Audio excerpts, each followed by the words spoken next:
Pour prier, cela requiert de parler. Une parole qui proclame, une parole qui écoute, une parole qui est audible, mais aussi une parole intérieure.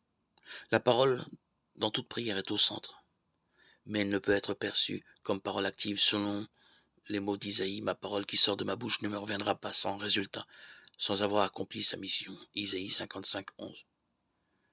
Que si elle tombe dans une terre labourée par le silence.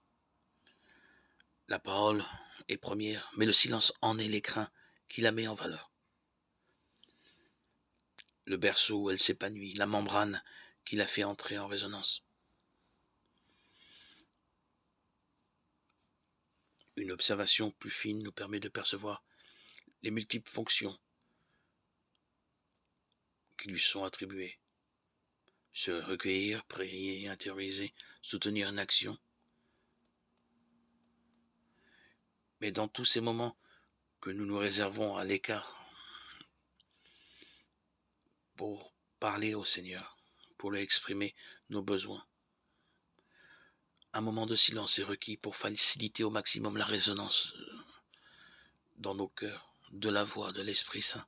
Si l'Esprit Saint peut être comparé à une huile qui s'épanche, un baume apaisant qui s'insinue dans les interstices de nos âmes pour les enseigner, les consoler, les fortifier. Le silence est justement celui qui ouvre ces espaces où l'Esprit vient travailler. Ainsi le silence donne-t-il, d'une certaine manière, consistance à la présence de l'Esprit au cœur de la prière. Non qu'il en serait absent, lui qui vient au secours de notre faiblesse. Romains 8, 26.